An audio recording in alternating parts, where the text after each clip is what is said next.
iyo urabakuru tutayayiriho bamwe mu bantu abakuzura mu byaro bitari bimwe na bimwe mu district ya Kyegegwa kandi binji bino kusima hari government ahawe kubijwe kareta aho inshaho y'akasente okubahwera mu myaka yabo yabukuru akasente kaseje obukayizire twakayihamwe iby'umugaso naguraho ububuzi naguraho ubukoko hati tanke kuombekana na kaji n'abajukuru bange nibankuwatiraho n'abana bange ubusinge nikubugenzire buti twararaga mu isaka turaranka hatukatekana tubyama tukujagira tuina kabikona akatwata akatulinda kurungi Museveni kandi tugonza abeho ikireki kikahinguzibwa amahanga geteri no mu mwaka gwa 1990 nekigenderwa cyo kusima imirimo y'abantu abakuzire hamwe no kwendangwa imbozo zabo ezibashikizaho ibare zikahwera bariyo no bakora okukira mu miringo eshoborekere wagenda marwaro embazirumu nibajanja bibu icyakabiri babatira akasimo kaba akaseje akasenta kakwija buli babasasura hara salary akabakweba buli kwezi so ensage nija mbakaikuru kandi akasenta kanu kabayamba kura batunga upkeep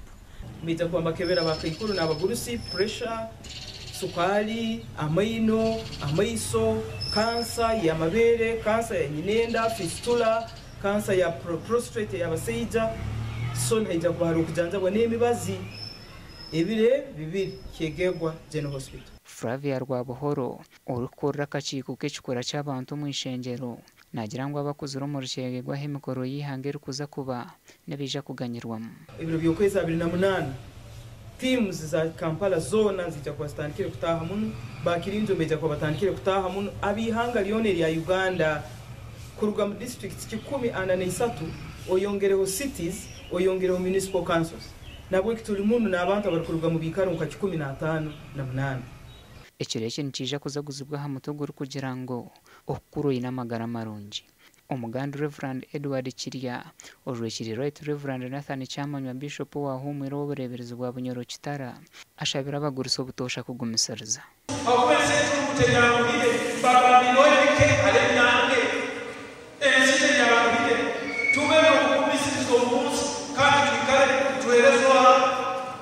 ebyawe nako tube amanire emyaka yakuteganirizo umunsi amanire ngabira abantu kucyabuca tibyone byakuteganirizo kirori bitunga bikahorayo noyica ukumanire ati ngira cyo kumanira usaba akurira kugama kuhanga n'uko wote isemera kuigiza ngo mu Kristo abo babasaba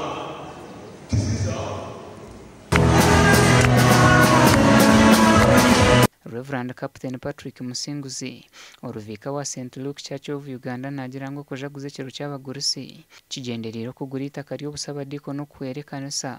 okuba n'umwanya uguru kwemarira ezitata mato bagaba bari bakuru abakwisana batekero kyabo mukanisa kira moyo ka kumiriza atakusukuza Yeremiya cyangwa mwana wa gatatu kugenda kusanga hali ya kibara mukanyegere hala basayya bakuru na bakazi bakuru mbase nabo mpanure nabo hagoba bamanyire byo buriyo nebya ruhange byabo sabakuru siniye that was the cause of this day ningoza kusima vika waitu Reverend Patrick Musinguzi atuoki abo kutumanyira nk'abagurusi